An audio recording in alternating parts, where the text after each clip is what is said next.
Hey everybody, welcome. We are about to get started here in just a couple minutes. In the meantime, let us know if you can hear us or not. So Mary, Tim, Donovan, can y'all hear us okay? Yeah, so let us know who you are. Introduce yourselves in the chat. Like I said, we're going to get started here in just a couple minutes. Oh, great. Thanks, Mary. All right. Hey, Ben. Thank you so much. Okay, perfect. We love to hear it. So like I said, we're going to get started here in just a couple minutes. We are going to hear from some incredible people from our friends at Accessible 360 talking about accessible design and development. So if you've not used Crowdcast before, the chat functionality, you can, oh, hey, Adam Minneapolis. Hey, Damien. Perfect. So that chat functionality where you are introducing yourselves on the side, that is open and that is live. So what we use that for during these sessions is drop your questions in there as they come, and our panelists will be able to answer them in real time. There's going to be a little bit of a presentation component of it, right, Jason? And yeah, okay, Jason and Nick, yep. And then we'll get into the questions as they arise. But if you don't want to forget them, just drop them in the chat.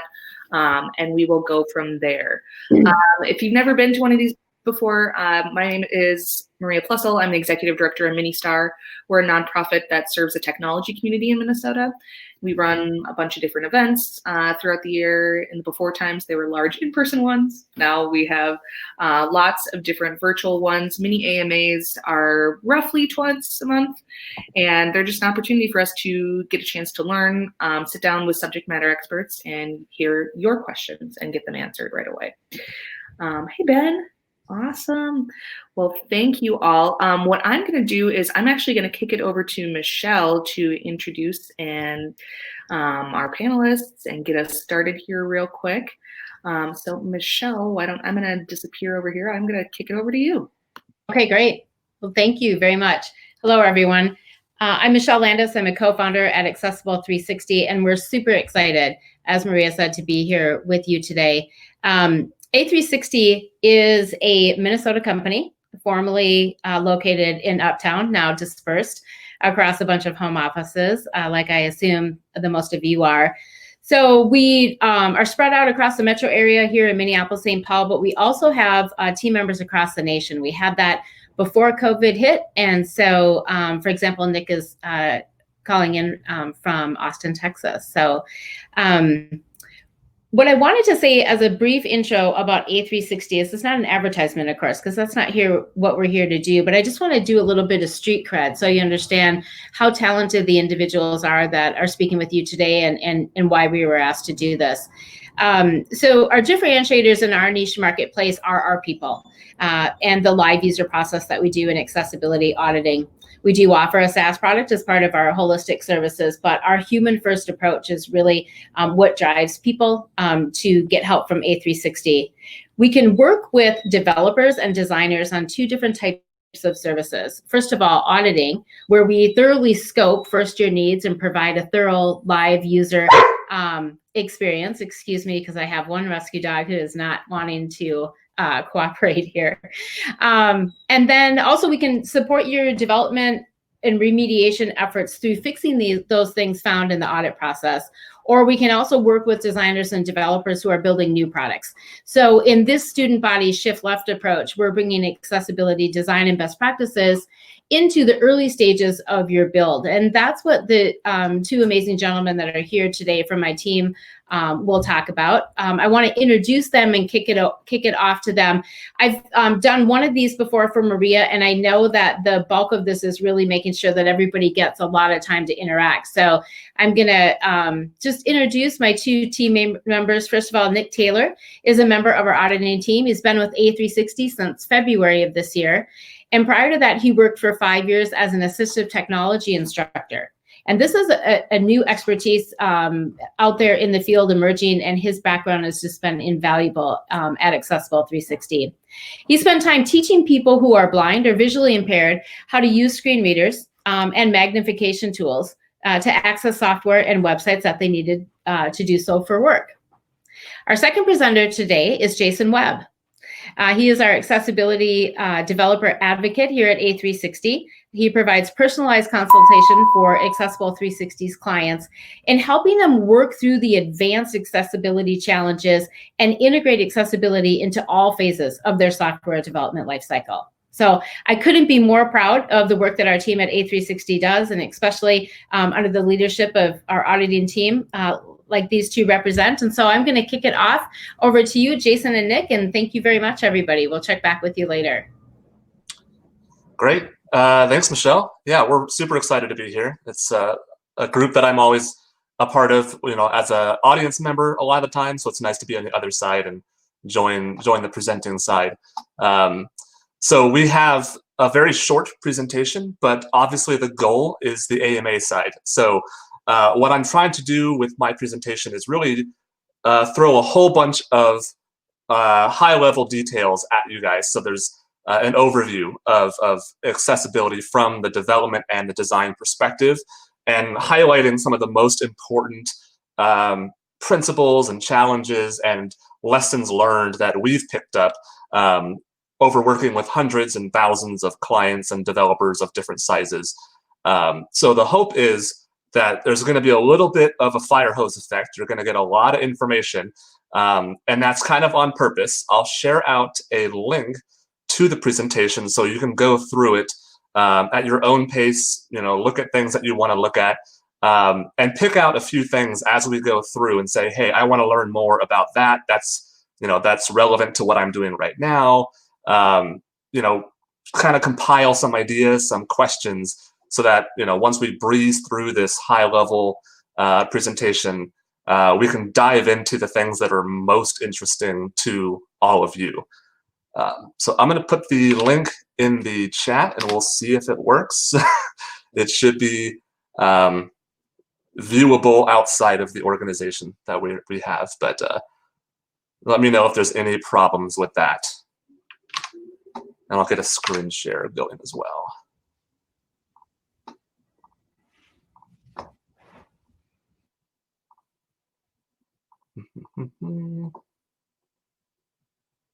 This might work.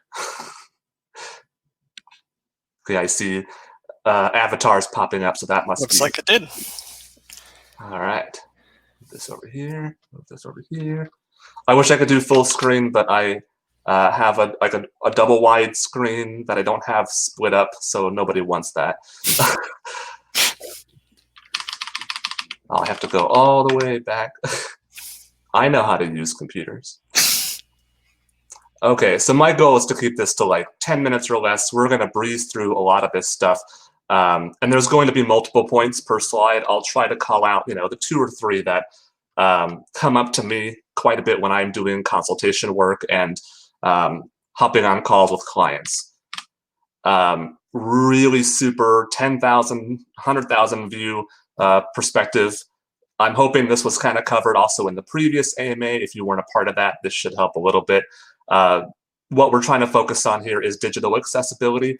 And digital accessibility in a nutshell is about ensuring equal access to technology. The way that we kind of define and check against accessibility, when we're talking about business aspects and in the legal world, when there are actual complaints that have to be responded to, the most objective, the most standardized method of assessing accessibility is the Web Content Accessibility Guidelines, the WCAG. There are a couple versions. 2.0 has been the gold standard for many, many years, but really in the last year or so, 2.1 has started to really replace that in the real world. And in fact, at A360, we've switched over to 2.1 as our baseline standard that we kind of offer to all of our clients and what we test against. This is a really interesting point that I want to emphasize and get in your brains kind of early on. Accessibility is not necessarily the same as usability. It's actually possible to create experiences that nobody loves to use. They're maybe confusing or boring or annoying. And the idea is you can build things that are perfectly accessible, but everyone has equal access to a boring website. So that's really important because usability is extremely important. We try to make the best experiences that we can, but there are some times where we have to say what is accessible. Can this be used by everybody? And hey, maybe this component is just badly designed or is confusing, but hey, it's got great contrast, it uses good markup, it's functional, it works, but it just confuses everybody. That comes up more often than you might think. So that might be a theme in some of the conversations we'll have here in a minute. We'll see. I just pulled this chart to get kind of bringing down to a 1,000-foot level. There's a link here that I encourage you to go to and bookmark. A group called WebAIM went through the top 1 million websites and ran a normalized set of tests against those to see, in a big picture sense, what are the most common errors, some of the ways some of the trends they've seen in terms of frameworks, in terms of how certain problems have been approached. And these really bubbled up as, the most common problems. And so when we're talking about these percentages, these are of 1 million websites. So it's a pretty awesome data set. We'll see these things pop up as we go into the next couple of slides. But I definitely encourage, if you like data and you're interested in accessibility, check out that page, read through it a little bit. I'm going to start off with design. And again, there's going to be a bit of a fire hose effect. So think about, bookmark, write down whatever pops into your head stemming off of these. And we can revisit any of these to your heart's content in just a couple minutes. When I work with designers and design teams, there's a very common thing where if we're coming at a website that's already been built, it's very, very difficult to make something that has been designed in a strange way, make that accessible. And sometimes the best solution is to redesign, to rethink, hey, do you really need, this folding table with modals and tooltips? Do you need all of that complexity? One of the things that comes up a lot is, we all want to innovate. We all want to create things that are interesting, pushing the limits, etc. But sometimes there are things that are really fun and great to design because they are great to pitch, but they're going to be very difficult for developers to build. And every step of that SDLC, that software development lifecycle that you go down, things become a little bit distilled. So you may design a beautiful thing, and then it gets built mostly well, and then it gets populated mostly well with content, and then it might get maintained mostly good. And by the end of the day, when it reaches an actual end user, there can be some pretty large effects. And so you can really sidestep a lot of problems by keeping things simple, not just for your users, but knowing that simple things are easier to build and easier to communicate amongst the team, so they can build clear test cases, keep maintenance nice and up to date over time. So one of the greatest things that you can do if you're a designer is really think about your downstream internal team members. So how can you set them up for success by designing simple things that use as much native HTML as possible? Things that we see, kind of our own professional observations as, our top 5, top 10, whatever, most common sources of pain, carousels, autocompletes, tooltips, etc. You might notice that all of those things that are listed there aren't any native HTML tags. There's no carousel tag that you can pop onto things. So we have to build these things from scratch out of other elements. That means there's really no W3C industry standardization. It's been, a few decades, but the industry is still not 100%, normalized of what these components should actually be, how they should be built, how they should work, and then how we can innovate and be creative. So just be aware that when these types of components come up, your development team is going to have to solve some interesting problems. And they may solve that problem by downloading a package that someone else has built. But at the end of the day, it's not really leveraging native HTML elements. So you're increasing complexity, increasing the risk of difficulty. Getting into some of the granular stuff from that top 5 chart definitely lines up with what we see when you're in the design world. You probably already think a lot about color contrast. There's several WCAG guidelines that talk about text, talk about UI elements, things like buttons, icons, etc. There's some nice guidelines about that. A nice little gotcha that we see quite a bit that is not obvious when you're looking at the WCAG guidelines, but comes up so much. When you put text on top of images, contrast rules still apply, but it's very difficult to test. So you might think that it's accessible because, oh, this tool is, or even DevTools says it's not throwing up any errors.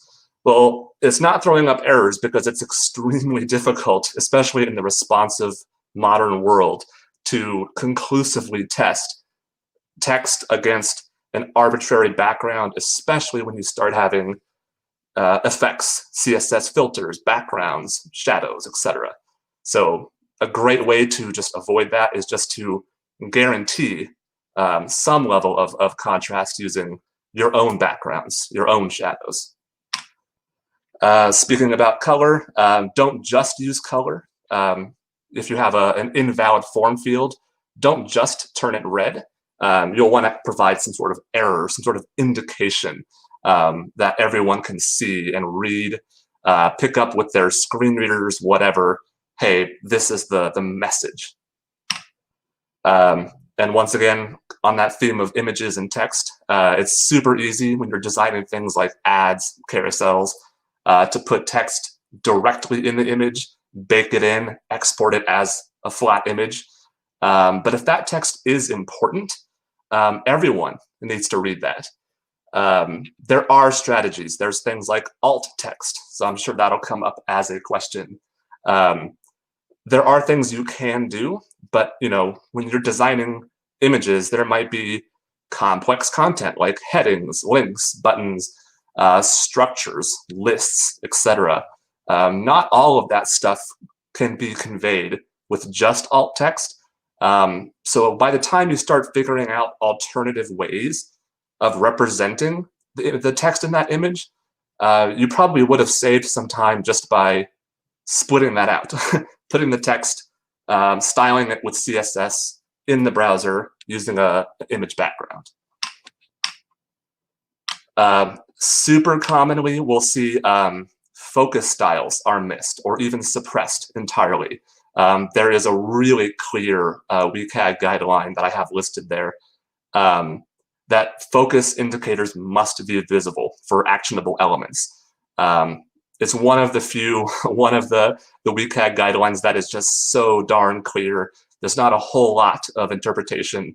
If it can receive focus, then you must be able to tell that it has focus. So don't neglect that, because someone somewhere is going to have to make a decision, whether that's the design framework like Bootstrap or your development team. You can use browser defaults. That's fantastic. Those are configurable. But if you are really keen on design, have some interest in it, just like you provide hover styles in your wireframes, your designs, make it a point to provide focus styles too. Browser defaults are great, but you can leverage your own, design systems and apply your branding to focus styles, as long as all that color contrast stuff is also good. Surprisingly simple, but comes up a lot. Form fields need labels, and placeholders don't count. So email, newsletter, signups, for example, there are ways to work through that. So if anybody has questions about that, write that down. We can circle back on that too. Speaking about animations, about things that start automatically, videos, GIFs, audio, carousels, etc. If it lasts more than 5 seconds and it starts automatically, it needs a pause button for sure. Again, there's a lot of things that can be done in terms of interpretation and what you are able to defend in court. But these are the guidelines that you probably want to bookmark and read about. This is a fantastic article. There was someone from, I think it was A List Apart, one of the contributors there. He was experiencing some vestibular, so some dizziness, vertigo, etc., after a surgery. And so for a few months, he had to browse the web, use all of his technology as someone with a temporary disorder, disability. And he wrote up a really interesting synopsis of what he experienced. And as a designer or developer himself, he went through and kind of thought about, what can I do about that in my own work? So recommend that. All right, development side. The good news is that HTML automatically is designed to be accessible. So as a result, if you just use as much semantic valid HTML as possible, you're going to fix or even prevent most of the problems. That might sound hyperbolic, but believe me, especially in the world of modern JavaScript SPA frameworks, React, Angular, the basics of HTML are kind of getting abstracted and lost a little bit. So the more you think about that, the easier your lives will be. So as simple as it sounds, hey, if there's more than one of something, use a list. Structure your page using landmarks. So header, footer, main. If it goes to a page, use a link. If it causes something to happen on the page, you use a button. Sounds super simple, but I know it gets complicated. On the rare occasion when HTML can't communicate something about what it's doing, what its state is, there are a set of ARIA, of attributes, HTML attributes called ARIA that you can look into.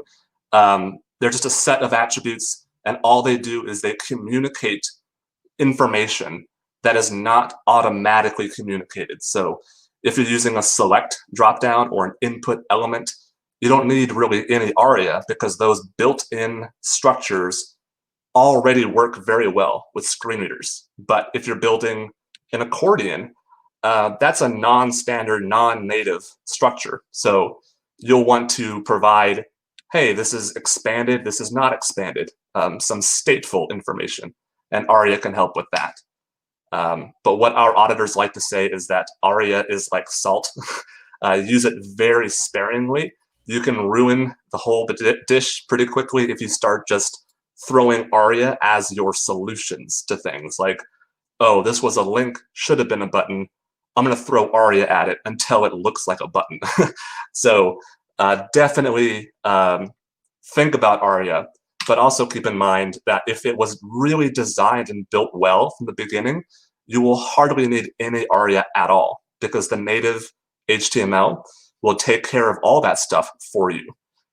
There's a great rule. ARIA spec itself says, hey, if you have alternatives, like semantic alternatives, you don't need to use ARIA, and you shouldn't use ARIA unless you really have to.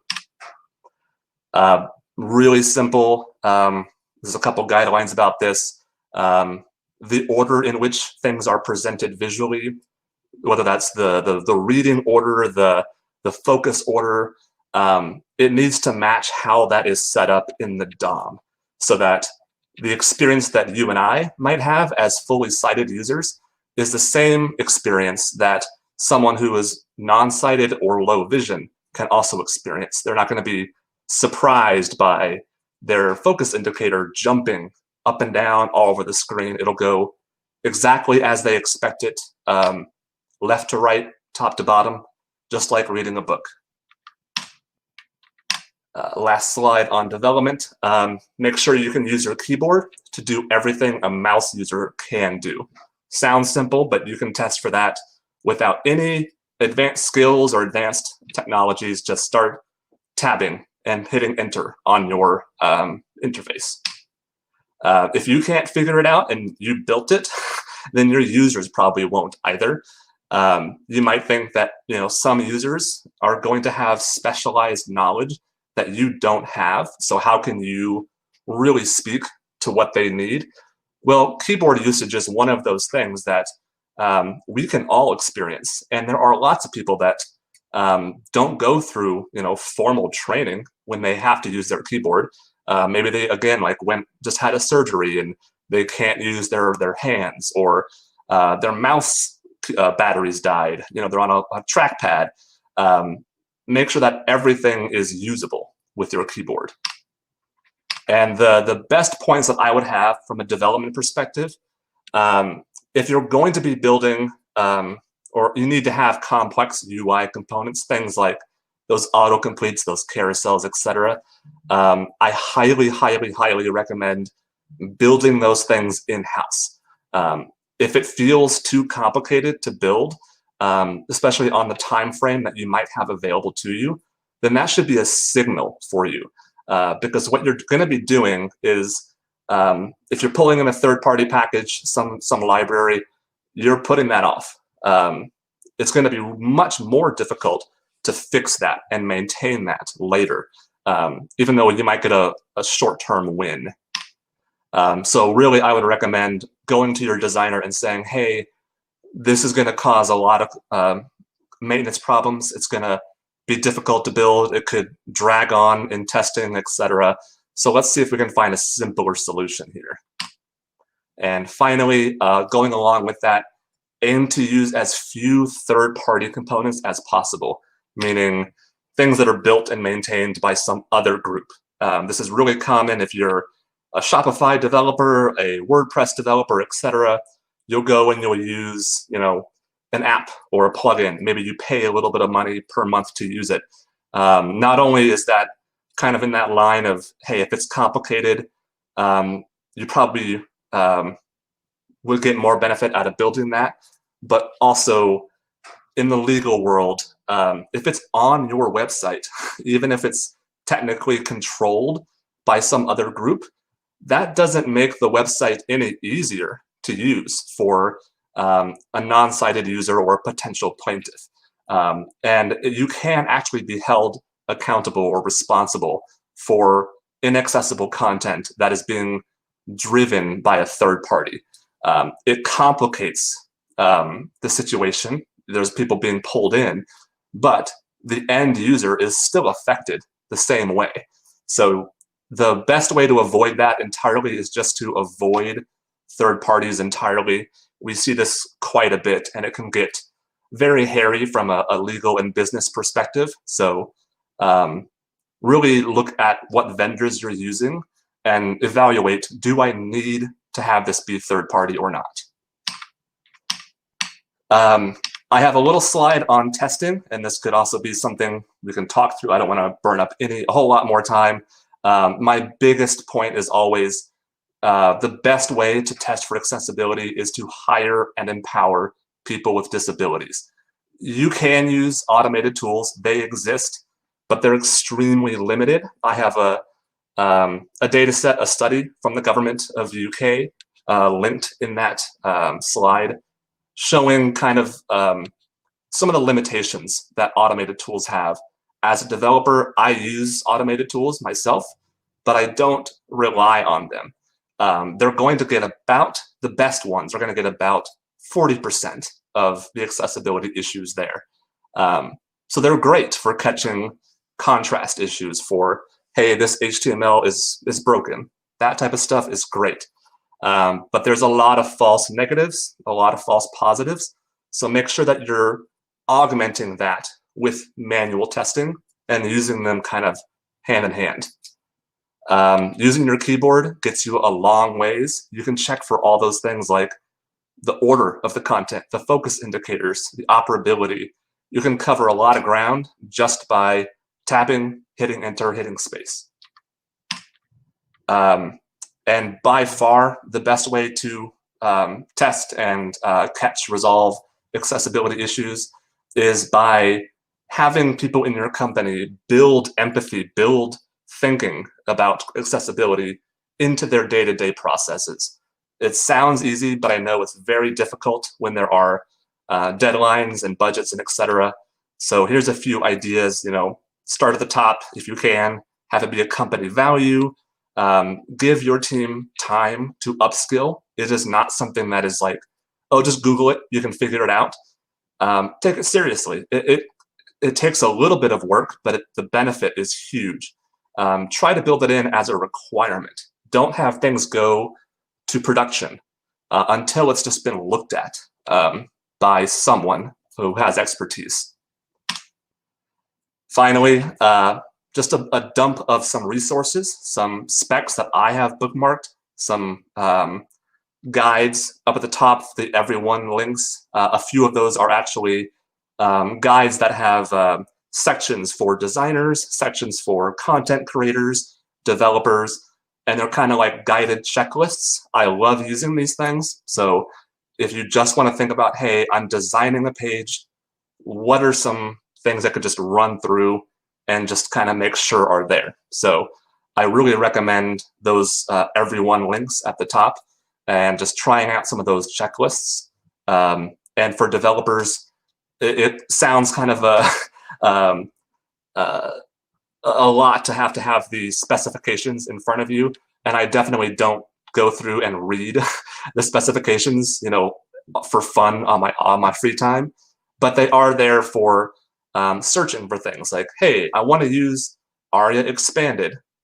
You can just do Control F, search for that, see if it actually is compatible or does what you think it does. So it's great just to have those things as immediate references. So that's it for the presentation. I'm guessing there are a couple of questions. So let's go with those. All right. So let me close this out for you. And then I'll have Michelle back here too. Let's see here. Oh, maybe not quite yet.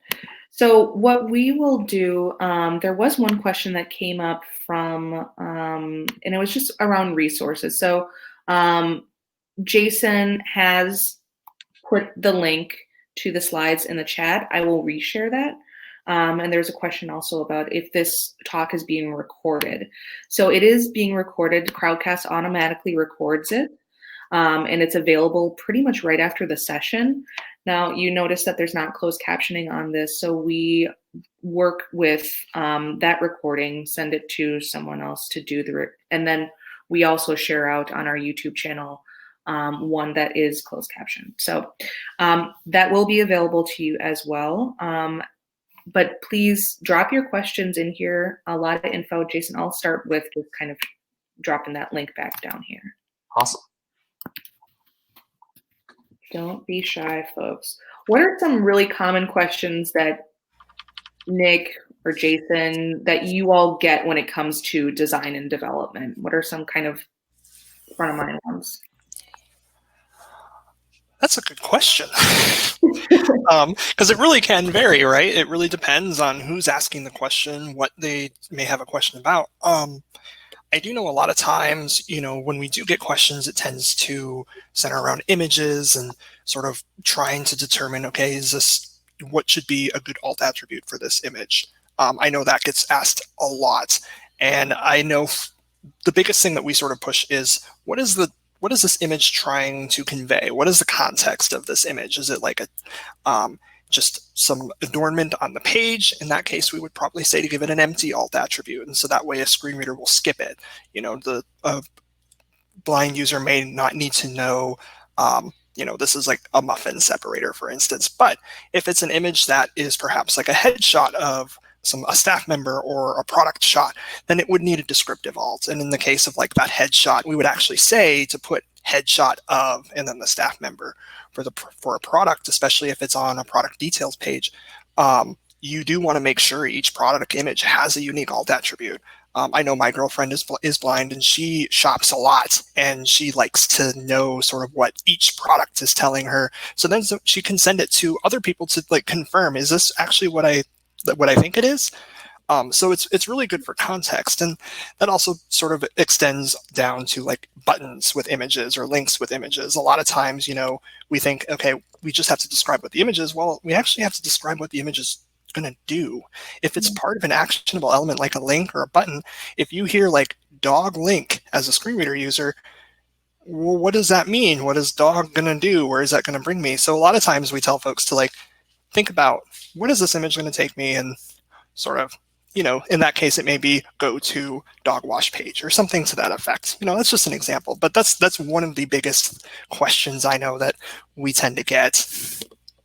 Yeah, and then Michelle also jumped in, just like text over images is really, really common. Is there anything you want to add to that? Yes. So as far as text over images, generally making sure that contrast is maintained is the most important aspect of that.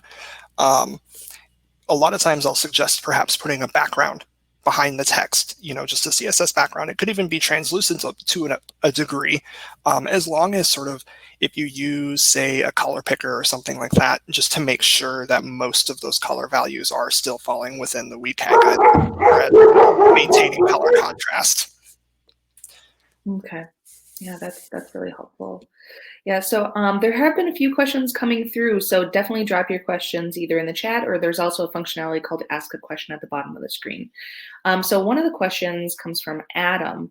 Adam's wondering, how do you sell the business on the value of accessibility? Michelle, do you want to take this one? I will try and take it, and I apologize for my loud dogs there. Sorry about that. I'm trying to keep them quiet. So when we're working with organizations, there are two sides to this. There's the carrot and there's the stick, right? It's that simple. The carrot is, there's social reasons to do this. We would never think of discriminating against anybody in a place of physical place of accommodation. And we need to understand that the digital world that we all live in needs to be accessible as well. I think organizations are afraid of the unknown. They don't know what it will take. They don't know really what to do. And so getting good information about what they should do and how they should spend available resources, to Jason's point earlier, is really important. I will talk about the stick a little bit, if you don't mind. I've been teaching continuing legal ed for about 4.5 years here domestically in the United States, and I've done 3 international. If you operate a consumer-facing website, regardless of the business vertical that you are in, the odds are that you might see some legal action. That could come in the form of a demand letter. It could come in the form of an actual lawsuit. If you just get a demand letter, which is basically a nice little note that says we're fixing to sue you, that can cost your organization $10,000 right there, with soft cost, attorney's fees, loss of productivity, and that type of thing. So when you're weighing your risk evaluation, right, every corporation has to make their own decision about how risky they think this is to do something or not to do something. If you are in retail, or your clients are, if you are or your clients are in casual dining, hospitality, those types of things, financial services, the odds of that organization, the end organization, getting hit with a demand letter or a lawsuit are very high, and they increase all the time. I think the plaintiff attorneys were the first people back to work in COVID last spring. We saw about 2.5, maybe 3 weeks of no court filings, and then they jumped again. Lastly, 2 other things pushing this. The California Consumer Privacy Act going into place in 2021 will require the Web Content Accessibility Guidelines success criteria at 2.1 level AA standard. So Jason talked about that earlier, provided a link up earlier in the chat. So that's another reason. The other reason that we see really coming to the forefront is the UNRRA Civil Rights Act. And so if your websites or your clients' websites can be seen and used in the state of California, the odds of a lawsuit moving forward in that state, regardless of where you're located, is higher because of the Unruh Civil Rights Act. We started seeing these being put into lawsuits and demand letters about a year and a half ago, and the rulings have now started to come full circle. So not very few cases go to let me say this another way. If you get a demand letter or a lawsuit, the odds that you'll settle within 2 days to 2 months are very, very high. 90% of them do that. Some cases make it a little bit further in the court system, but what you need to be aware of is that Unruh Civil Rights Act carries with it penalties, and that's why it's so popular with the plaintiff attorneys. $4,000 per access denial plus attorney's fees. So the carrot and the stick, we have lots of reasons to talk about the carrot, obviously, right? It's the right thing to do. If you're building new, it's less expensive to build accessibility in than to go back and retrofit, but that's still a possibility, and we do it every single day with clients. If you think about a brand new house, you wouldn't put your outlets in after you sheetrock, you put them in when the walls are open. So at the end of the day, why wouldn't you want your or your clients' goods and services available to the biggest potential marketplace? In a nutshell, that's the best reason. It's the right thing to do. That's awesome. Super comprehensive answer. Is there anything you want to add to that, either Jason or Nick? I would say that what you touched on at the end there, I'm definitely a carrot kind of guy. I think the stick is necessary, and it's very, very real. Like, that's the business world, that's the legal world. It's there, and the cases have skyrocketed, especially in the age of COVID. It's a big deal. But there are also positive things to sell to your C-suite, to whoever. And I think you have some of that data, Michelle, about 1 in 5 conservatively people can be qualified as having a disability of some kind. There is a gigantic and kind of forgotten about market share out there, and they're using computers just like you and I. They would love to buy stuff. Yeah, $544 billion of discretional income. And please understand that, what we have found with our own employees is that the companies that make things accessible, they're big fans of, right? So are their friends and family. I think what holds people back most often is they don't know what to do, and they don't know what it'll take to do it. And what I find in bigger organizations too, the C-suite thinks their IT team has it handled. And this is new. What we do a lot of education and awareness about, this is new to everybody. It was not taught in coding school. So brilliant and fancy designers and developers can learn to do this well. And that's, what our mission is, right? Is to make sure that people learn how to do this well. The other thing, Jason, that you brought to mind is the aging baby boomer population. So when people think about ADA compliance, which is a horrible, poor nomenclature about website accessibility, but it's out there. You can't get it back in the can. I say that because there's been no amendment to the ADA requiring it, right, in places of public accommodation. But regardless, what I really want to hit home is this. When you think of the reason for accessibility, you're probably, like most people, think about people who are obviously disabled, people who are blind, people who are deaf, but it's a wide range of severity of disabilities, and we're all going to develop one, God willing, if we live long enough, right? And so with 10,000 Americans turning 65 every day, and us never having humans dependent on technology, right? We would be lost without our computers and our cell phones, especially in the era of COVID, but even prior. It's not going away. What I often tell people is think about this tipping point as the same process you went through with responsive web design. There was a need out there. The development community fixed it with responsive web design. I used to sell, digital advertising in the day when we had all these new phone sizes and nothing worked. This is just an evolution of technology, and it isn't going to go away. So the faster you learn it, I think the better off you'll be in every organization you work with or for. Absolutely. Fantastic. Yeah, we got a bunch of questions coming in now. So if you have any other questions, now's the time. Drop them in the chat or drop them in the Ask a Question section. So one thing that I'm going to pivot to, a question that came through, please talk about e-commerce and systems to filter available products on a page, say by category or brand. Who wants to tackle that one? Yeah, I'd be happy to. There's a lot of ways to do it. And it depends on if you want it to be real time, if you want it to be a drill down search, a menu system, etc. I'm going to kind of assume, and you can fill in with the chat a little bit more, that we're thinking about, a sidebar with a bunch of things that look like checkboxes or selectors that you can choose different characteristics from.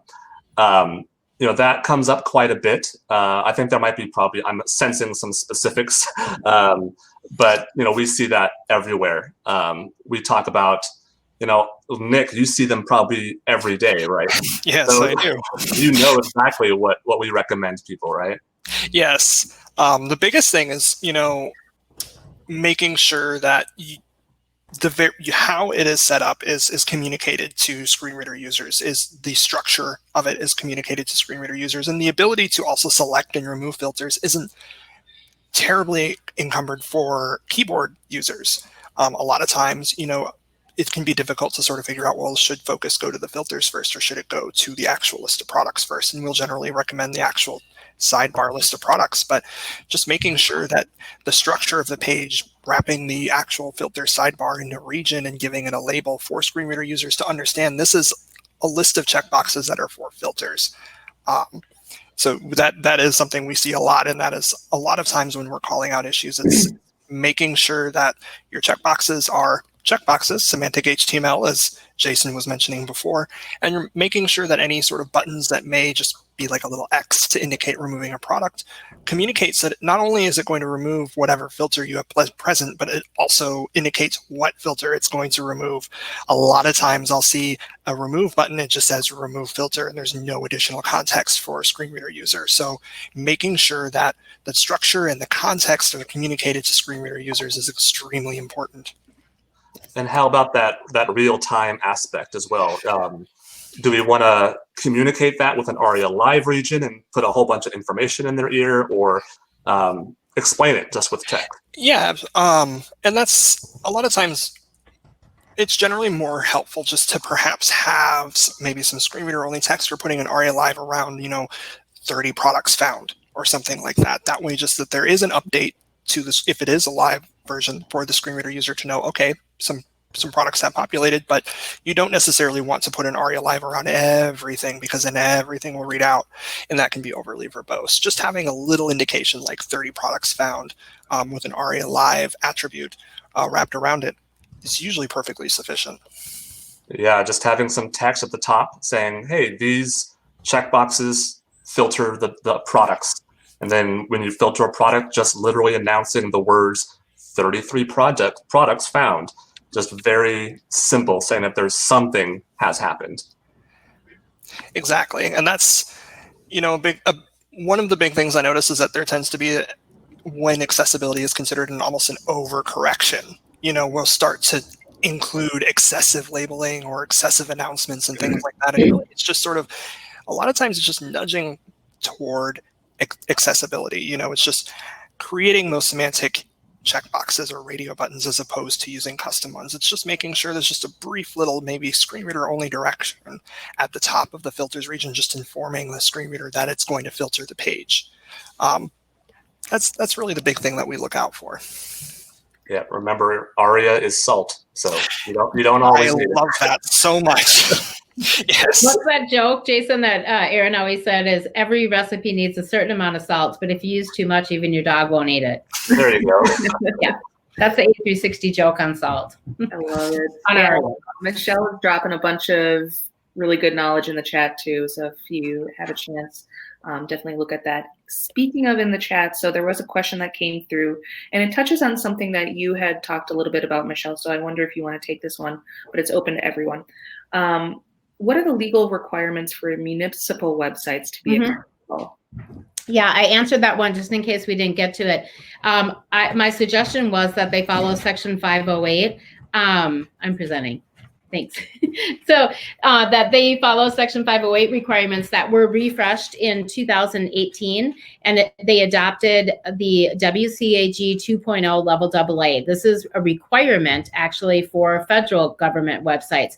I think it's really important that all of the people on the call understand that there are two types of organizations out there. One where there is a federal law requiring them to meet accessibility standards, and those are for the government themselves, and then healthcare and public education, K through 12, and any college or university that accepts a FAFSA, for example, where I could send a kid to school, right? If you're a private university or school or education, then you're not bound by this. It has to do with if you're getting funding for your organization, that amendment to a very obscure law that no one ever talks about, but it's called the Rehabilitation Act of 1973. There were 2 amendments made in 1998. One is Section 508. One is Section 504. 508 is the one that they asked about. Sorry, I missed the person's name who asked about the municipal websites. So our strong recommendation is that you follow the same guidelines that federal governments are held to, and that is currently WCAG 2.0 level AA. So any further questions about those, let me know. But 2 types of organizations. If you're a Title II entity, if you're government, healthcare, or public education, you are required by law to meet digital accessibility requirements by that federal law. If you're a place of public accommodation or your client is, then there's just a bunch of case law, and we've kind of been through all that. So I think everybody understands that. It's overwhelming case law. Thank you. Yeah. Going back to the questions coming through, Jason, you had commented on this one, so I'm wondering if you want to speak to it, but can someone recommend any browser extensions or plugins to preview displays for different types of colorblindness conditions? Yeah, I would plug what is now recently available in Firefox and in Chrome's DevTools. They both have vision simulators or vision emulators that are just fantastic now, that are built in. So I would really recommend just Googling those, looking at the docs. There's some links popping up in the chat there. There are, of course, tons of older plugins that are in different levels of disrepair. The ones that are in the browsers, you can kind of be confident are going to be maintained. And I feel like, Nick, you might have a little insight as well from your own usage, what could be used there.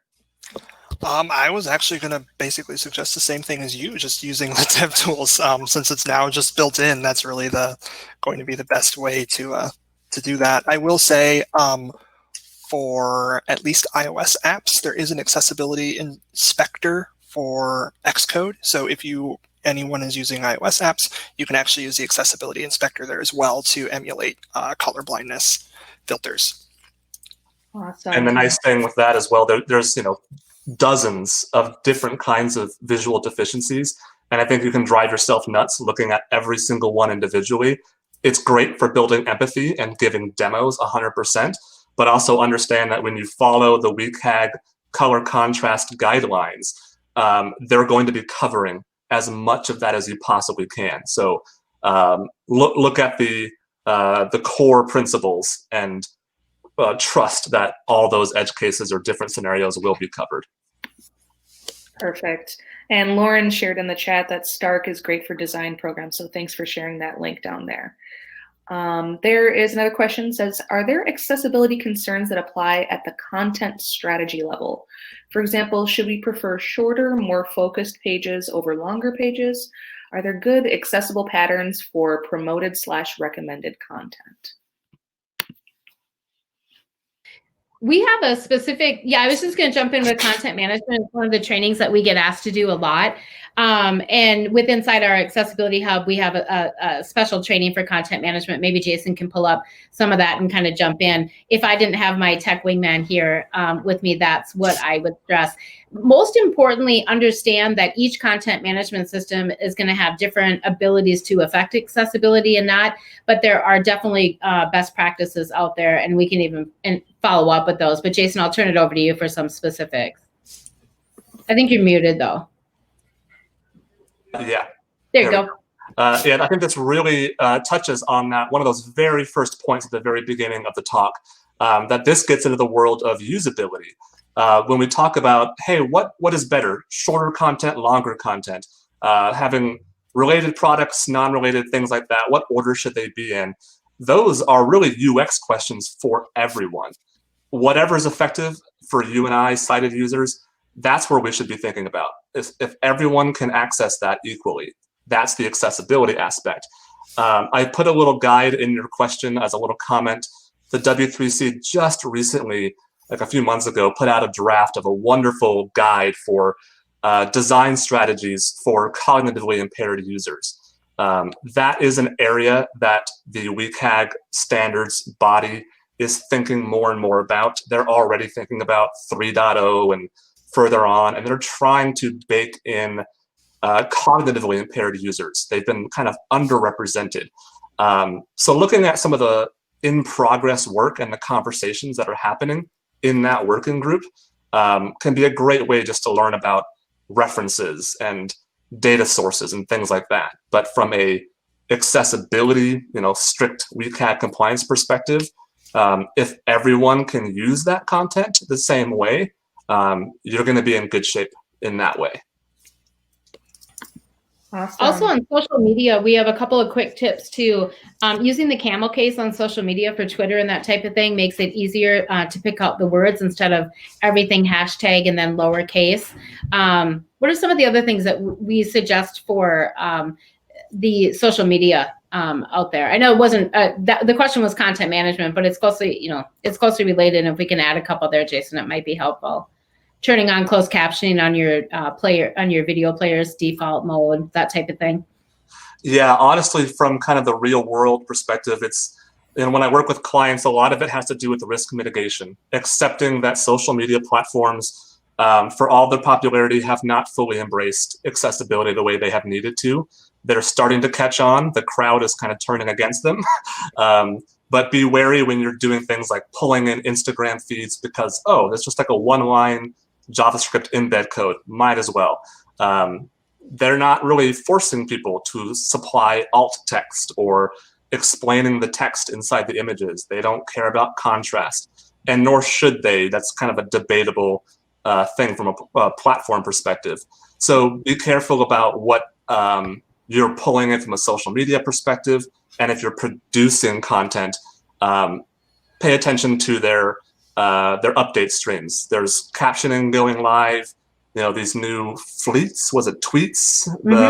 That launched with some accessibility features. People are giving that a thumbs up. So get plugged into the update feeds because they're all getting pressured a heck of a lot more to make accessibility features available. But when you're posting on your own, if you want to walk the talk, then put your alt text on your images. Start dabbing it in. It takes a village, right? And the more people that do it and learn how to do it, hopefully we can teach younger people that it's just commonplace to do it. And then we'll be in a better place in the future. So do what you can. I love that plug. All right, we have time for one more question. And this came in through the Ask a Question area. It says, Jason mentioned some components are a source of pain. Carousels, autocompletes, tooltips, hover content, complex data tables, and infinite scroll. Does that mean we should never, ever use these? Or is there a right way to implement them? Just asking because as a UX UI designer, I see a disconnect between what we're taught in school and accessibility guidelines. I don't know why schools teach us to use some components that are not accessible. We don't know either. That's a big problem. And that's part beautiful of my job. right, Jason? Yeah, they can be beautiful for sighted users. Yeah, we get it. Yeah, that's part of my focus as a developer advocate is to start trying to get that word out there and get into the community and explain the value of it, but also the level of difficulty may not be as much as you might think. To your question about should they just never use these things? If you talk to someone who is a screen reader user, they might give you a knee-jerk response of, yes, please don't ever use these things. That would be the easy response.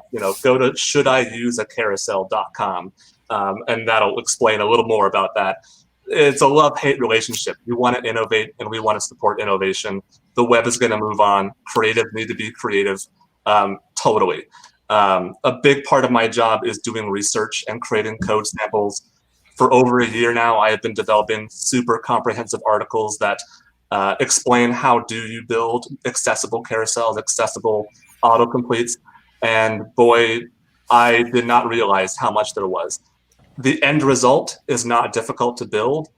Understanding why, getting all the data, talking to real users, that takes some effort. Understanding the culture, understanding what browsers do and don't do. I would reiterate what I had in my comment there, that the never use argument, I would say, really is dependent on your team. And we all want to be rock stars, but just like I said, setting up your team for success is about understanding what they excel at.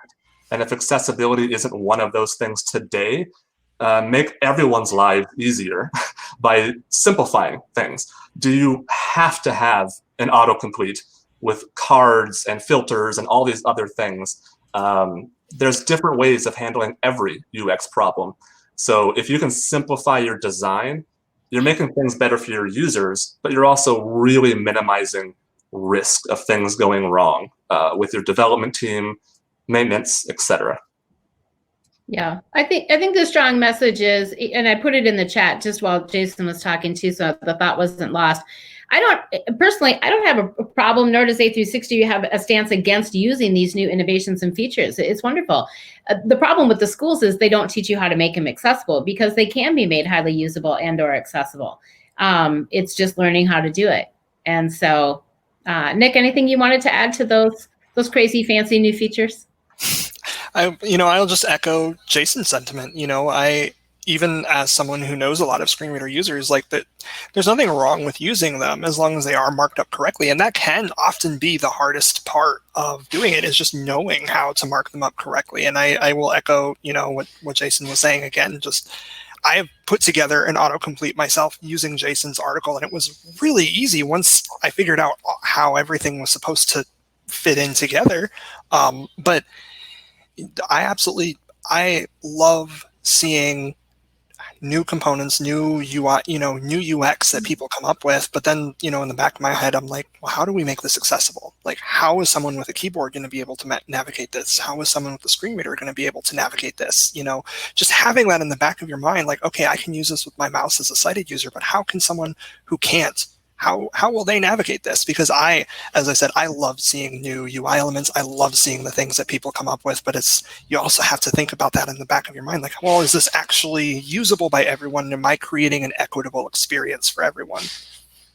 Very great point. Thanks, Yeah, Nick. fantastic point. Well, we are about to close up, and I think this question is a really good one to close on. Maybe if everyone wants to think about it a little bit, if you have any recommendations, are there any amazing apps or websites that have handled accessibility exceptionally well? We have hundreds of them that we could point to. I'm going to go with the standard and a hometown favorite. I'm going to go with Target.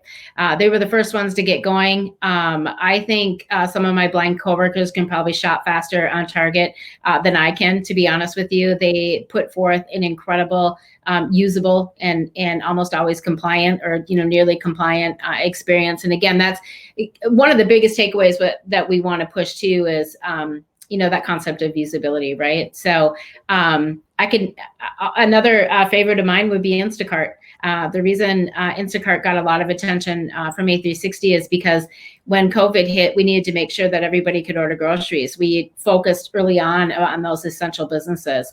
And so I'm very, very proud of the work that they've done, but I'm proud of all of the work that every company has done to put this in the forefront of their conscience, right? Making sure that it's a priority. Jason, any favorites that you want to call out? You're on mute. So if there's somebody. I just put some links in the chat there for some directories. There's 2 people I know that are collecting directories, basically putting together examples of just generic sites of all types. I also personally love the A11yproject.com. It was recently just rebuilt, redesigned by a world-class designer and development team. It's an open source community project.